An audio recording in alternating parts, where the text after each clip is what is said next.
A leader has to take the risks.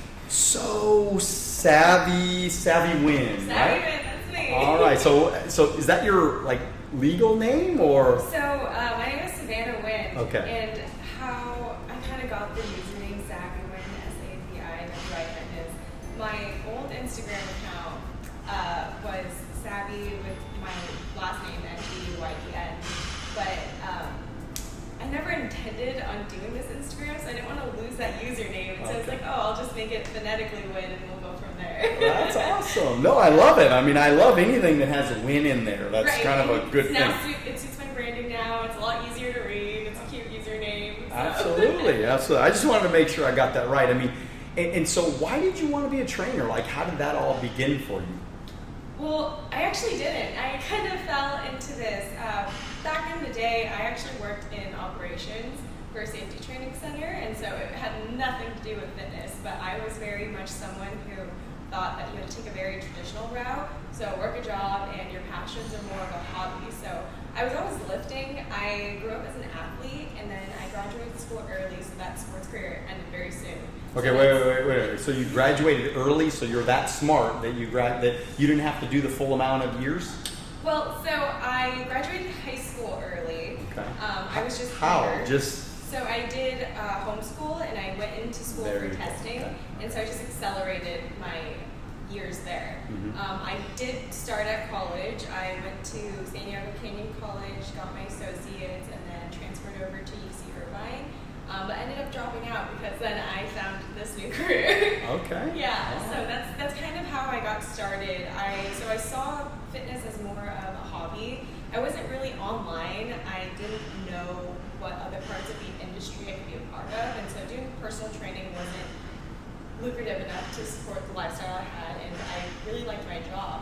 But then when the pandemic happened, I had time for the first time in a while, and I thought of all times for people to improve on their mental health and their physical health, now's a really good time to do things online.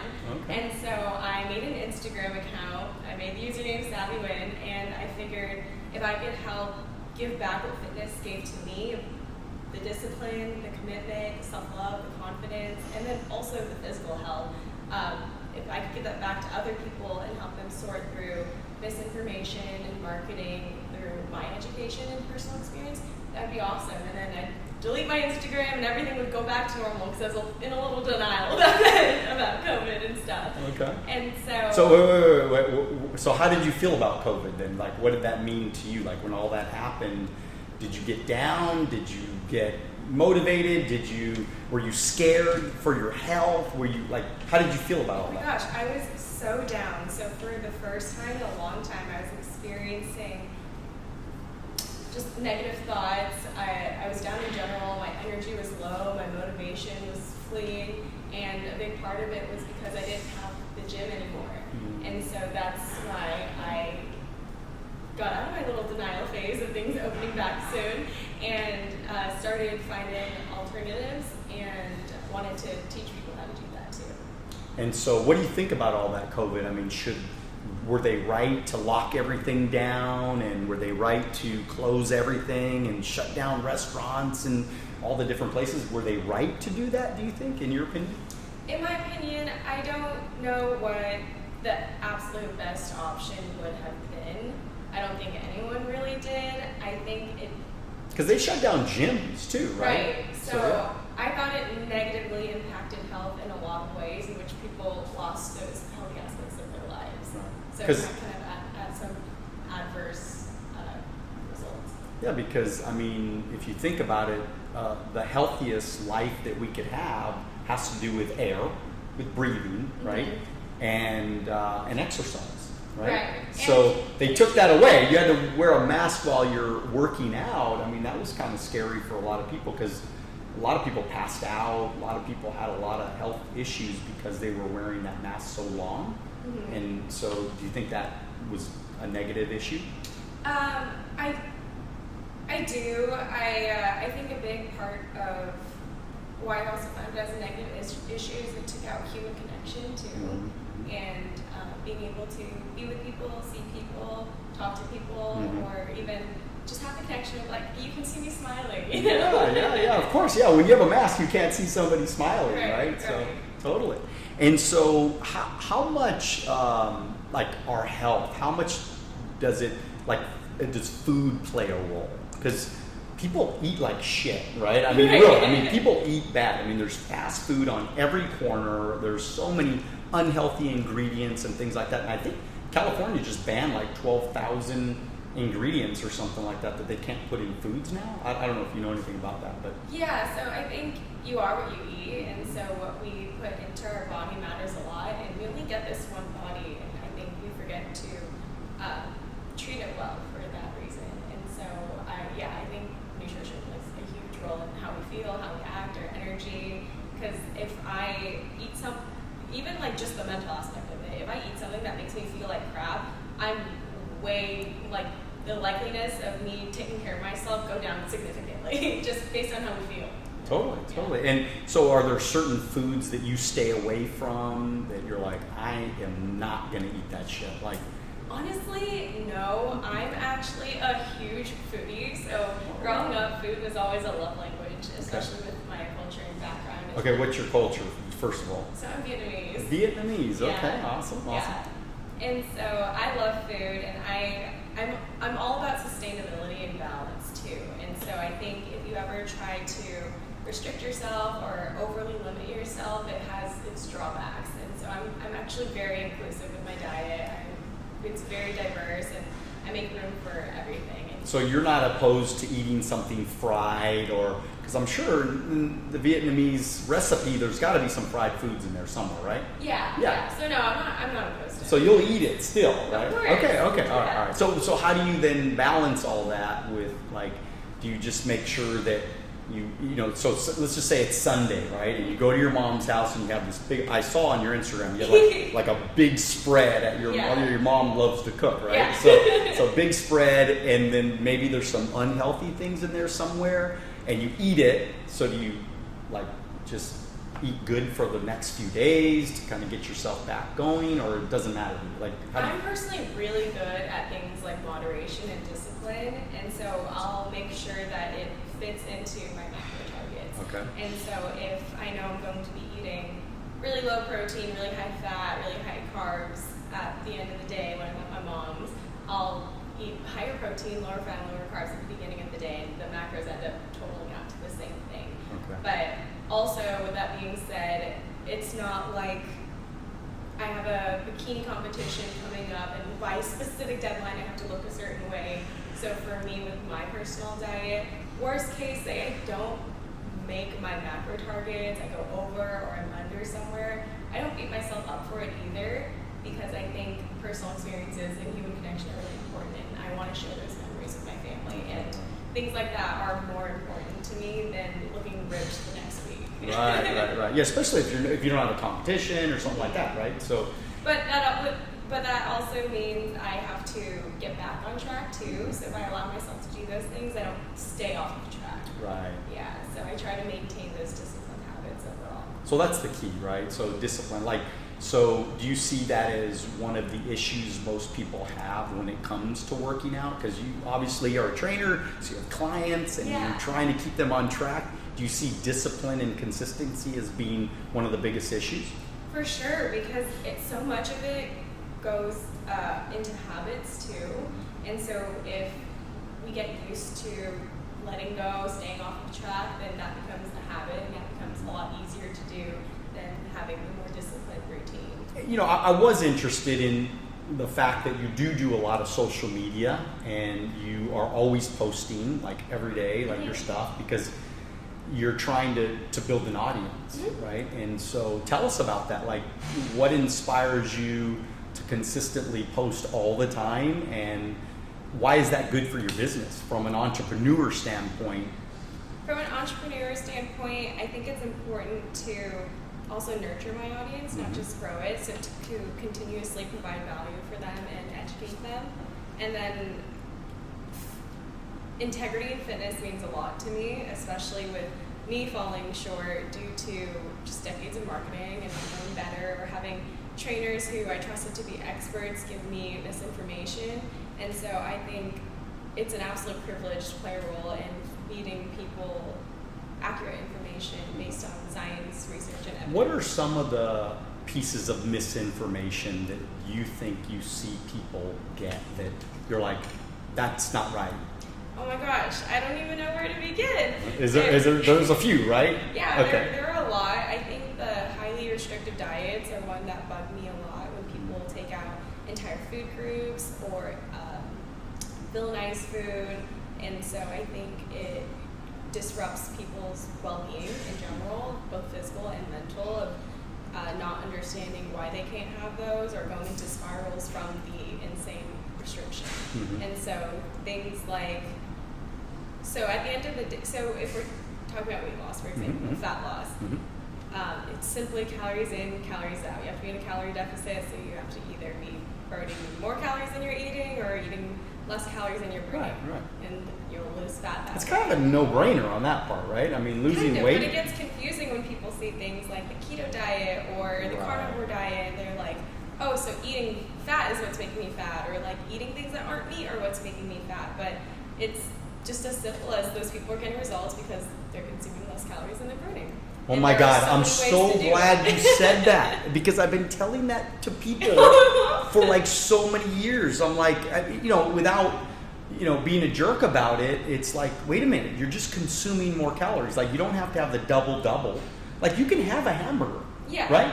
You just don't have to have 3 hamburgers. You know what I mean? Because 3 hamburgers times is way over your limit for the entire day in one meal. You know what I mean? Right. And so if you keep doing that every day, you're never going to, I don't care how much you work out, you're never going to lose weight because you keep eating more than what's burning.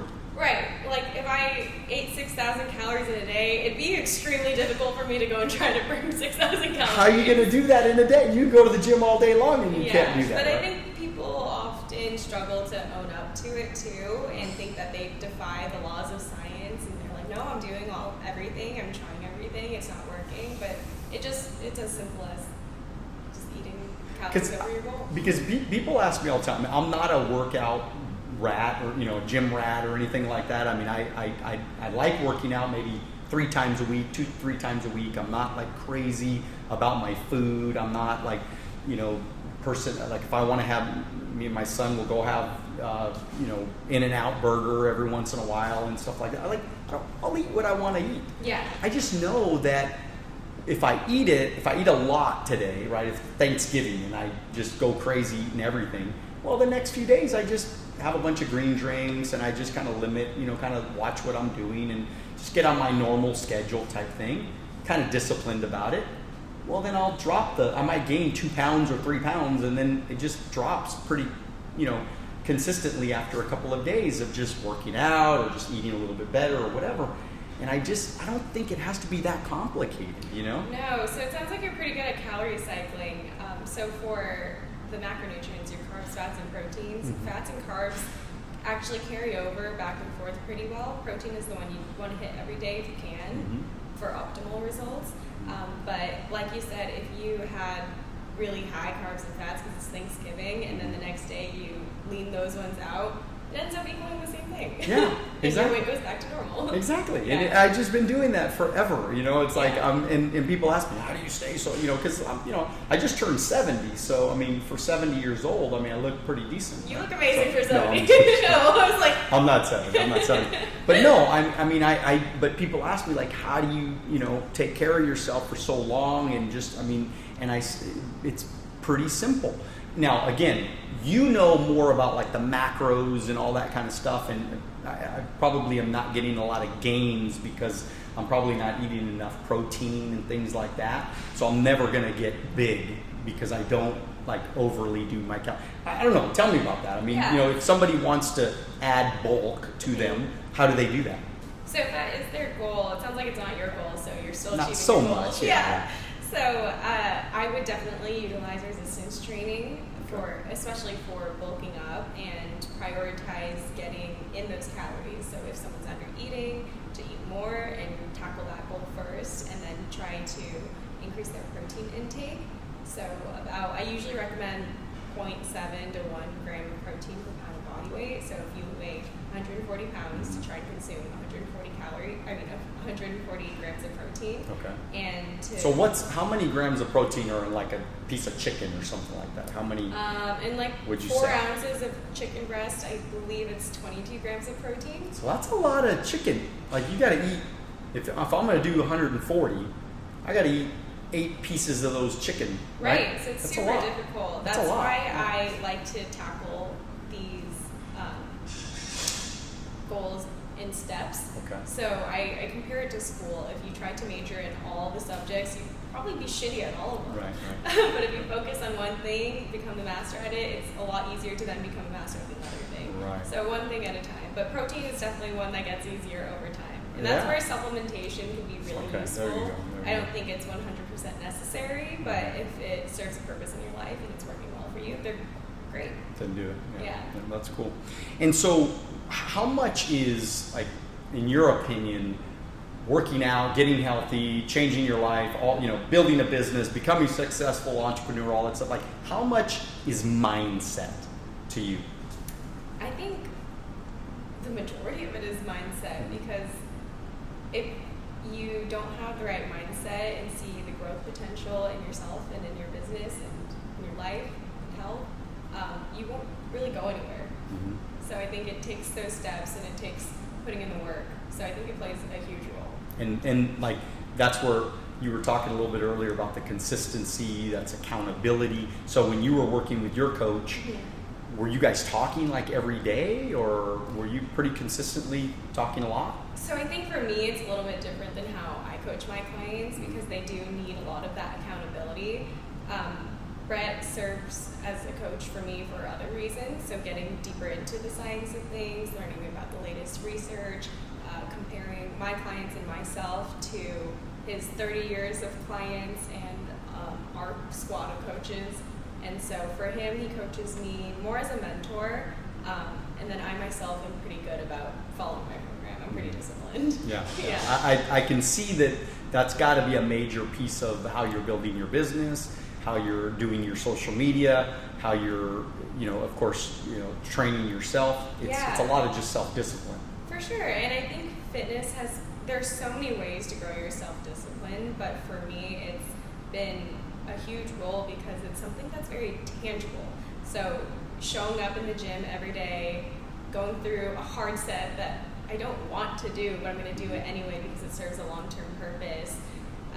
Getting up early in the morning to get it done because that's the only way it's going to fit in my schedule, and also doing it over and over and over without getting any short-term gratification from it, because I'm not going to see the results for who knows how long. But it's very tangible in which you're physically showing up for that, and then as you progress, you can see the numbers going up too. So when you move from the 20-pound dumbbell to a 25-pound dumbbell, you're like, oh my gosh, I'm making progress. It's very tangible. Right. So then it makes it easy to practice that in other areas of life too. What time do you get up? This morning? Yeah, well, most mornings, what would you say? For a long time, I don't do this anymore. I was getting up at 4 a.m. every day. 4 a.m.? Yeah, so I would get up at 4, get my workout done at 5, be ready by 7 for clients, build my online business, work on my social media. How long do you work on your social media every day? I spend a few hours every day. Okay. Because I try to find what my audience is looking for and practice different marketing tactics, and then also film and edit. Okay. And do you have any tips on marketing tactics? Like what sort of things do you try to do consistently that you feel works in bringing you more clients? I find that consistency is a big role. So consistency in branding. So if you're always putting out content, you have something to give your followers, and if it aligns with your brand, then your followers should be able to respond to it. Whereas if you don't have any branding and you're kind of all over the place, it's hard to attract people that are all over the place in the same places as you. But if you specialize and niche down, then it's much easier to attract someone who likes that. So if I was in doing fitness, cars, and travel, a lot of people love fitness, cars, and travel, but it's hard to get people who love all three that are also going to choose and love me when they could pick someone who's specializing in fitness, specializing in cars, specializing in travel instead. And so I think it produces better quality content too. Where you're just every day you're thinking about, okay, I need to do fitness, I need to do working out, I need to just focus on keep the main thing the main thing. Right. And then that way there's no surprises either. So my brand is pretty clean. So if I hopped on there and all of a sudden got super raunchy, my followers would be like, whoa, that's not the account that I'm following. Right. Yeah. And so I wanted to ask you, because school lunches, okay, like schools, they're so bad at like the food that they give little kids. So we got kind of a little bit of an obese problem in America right now. I mean, there's a lot of kids that are overweight and they're 12 years old, 14 years old, 10 years old, and they're already obese. What's going on? I think a big part of it is also that they haven't been taught better habits, and so if they're used to eating whatever they want or not prioritizing health, or if they see their parents doing it too, then it's hard for a child to make the better choice.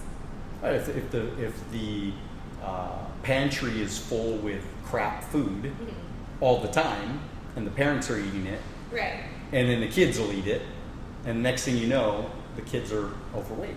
Yeah. Right. So I think, especially as a kid, we don't think long term either. And so if I imagine little Savi reaching in the pantry, I'm probably going to pick the goldfish over the granola bar because it tastes better. Right. I'm not thinking about how it's going to serve me long term. And so that's where a parent would have to come in and help me make those better decisions. And I mean, do you see yourself having kids in the future? I would love to have kids. Okay, so you want to have kids, and so what will you do, and how will you train your kids to be more healthy? I would be an example of how I want them to be. So I think it's important to practice what you preach and to lead by example. And so I don't want to be telling my kid that they have to eat a certain way, and then mom goes and eats like crap. And so I think I'd lead by example. That's cool.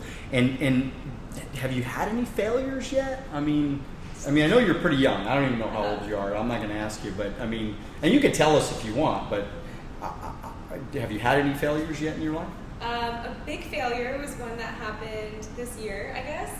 I don't know if I would consider it a failure because I learned so much from it and I got a lot out of it. And so I would do it all over again, as devastating as it was. But I started in the fitness industry, mostly training clients, and then I had an online coaching business, and then I was developing plans for other coaches and growing their businesses. And then I also wanted to add in developing a fitness app. And so, as you can tell, the mental health side of it is super important to me. So I was developing a fitness app. I was working on it for quite a while, and I wanted to implement the methods practiced in Progressive Overload for your mental health. So it was like a mental health workout program. Okay. Because similar to working out, if I can squat 225 for reps easily and then just stop squatting, I can't expect myself to be able to squat 225 easy like I used to. I have to put in those reps and continue the work. So even though I already hit that, I know I can do it, I can't just keep doing it without the practice. And so if I stop and I get back into it, they're going to get a little shaky. I maybe won't be able to do it. They won't be the prettiest squats. And then eventually putting in those reps will take me back to that proper form and ease. And so I feel the same way about the mental work we work on with ourselves too. And so if we're in a good place, that doesn't mean you can just stop doing the work. Like, okay, maybe you don't need your therapist anymore or something like that, but if you stop doing the work, you're not going to function in that healthy space the same way. And so I wanted to utilize Progressive Overload for your mental health and for your physical health, because I do think your mind, body, and nutrition are very intertwined together, but are often treated as very separate aspects. And so I wanted to bring them together in a cohesive manner. Okay. And what happened? So what happened, I took it pretty far, but with AI and just learning business and putting in the reps as an entrepreneur, I learned that I don't like being in the tech industry. Right. So I like being in the fitness industry. You building apps is not your forte. No, so I love the concept of it. It was a great way for me to bring my practices on a larger scale and make it very accessible for a lot of people. But I wasn't doing myself the favor of I lost passion in it for that reason. And so I figured, okay, what are different ways that I can do something similar to this and still achieve my goal? This one was the tech industry, it wasn't fitness, it's moving really fast, and it very much existed if it was Savi's world, and I think human connection is important. I do want a partner and a family one day, and so can I really achieve that if I'm flying around the world, throwing expos, always on camera, things like that? Probably not, or I wouldn't do my best job as a partner and parent, and I rarely do things that only serve short term. I do often think of things like the gym and how it's going to support my long term. So as my priorities changed, I wanted to figure out what I could do to be able to achieve that goal and my goals that were coming. So now I'm working on building a gym, actually. It'll be in Orange County. We'll be in the Newport Beach, Costa Mesa area. And my coach, Brett Contreras, who invested in our Forest, he has a world famous gym called Glute Lab. And he is the most researched in glute hypertrophy. Glute Lab. So it's basically about having a strong, nice, solid, toned butt. Yeah. Okay. So we practice strong lifting methods there. So he loves the components of powerlifting and training for strength and attaching to that as a much more constructive goal versus I want to look a certain way. But women were always turned off to it because they also wanted a physique program, and so they didn't want to be limited to a squat, bench, and deadlift. And so he added in 3 more lifts: military press, so you can work out your shoulders; weighted chest, so you can work your back and biceps; and hip thrust, so that you can work your glutes. And so that way you could have that competitive edge and train for a meet and not have to sacrifice the physique building out of it too. So we practice compound movements, and it's an all-women's gym, and it's a great place for women to feel empowered. That's kind of support each other. us a little bit, though, don't you think? I mean, all women. I mean, what happened to the guys? Why are you guys? They're welcome. I think guys just don't prioritize the glutes. Okay, all right. You did it So exactly. So I am probably not going to be scrolling the internet going, I want to go to Glute Lab. Right. This is probably So it might be geared to women. Yeah. Yeah. I get it. Okay. All right. You got off the hook on that one. So good. So we're working on building out that right now. So Glute Lab, Orange County. When is that going to happen? We're looking at spaces right now, and so it depends on which location we find suits best and fits the budget and everything, and then depending on how long construction takes. Okay. So probably in about a year. Awesome. Very exciting. And what's controversial in fitness right now? Like, is there anything like new trends or things that maybe people are doing that maybe they shouldn't be doing? I mean, what comes to your mind when you think about that? I feel like there's a new trend every day. Or what's the new trend right now? What would you say? Something big going around. I guess it's hard to say because there are also trends within like the researchers of strength and conditioning where they fight butt heads with each other or like to create controversy in their realm. Okay. And there's also the average person who's just working out. Right. So I think it depends. I think diet is a big one that people will often fall into because that's where they're the least informed. At least with so many kids playing sports these days, you kind of grow up somewhat familiar with the gym, but it's not super common for people to have extensive knowledge of nutrition. And so instead of getting educated on it, they'll take a step out of the process by just following a specific diet and then thinking that they are limited to that and that's the only right thing. So I think something really controversial to me is that when people make very black and white statements, I think that's a big red flag because not everything is a one size fits all, and there are gray areas to things. Okay.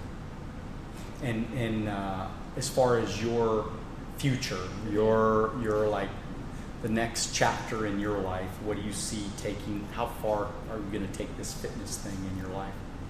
I think it'll always be a part of my life, and I do think it's the greatest privilege ever to be able to help people in their journeys and help them find a place of self-love and confidence through health and fitness. I think there are so many ways to do it, but I get to help people improve their health, and so I think for me, it's like a dream come true. That's awesome. That's awesome.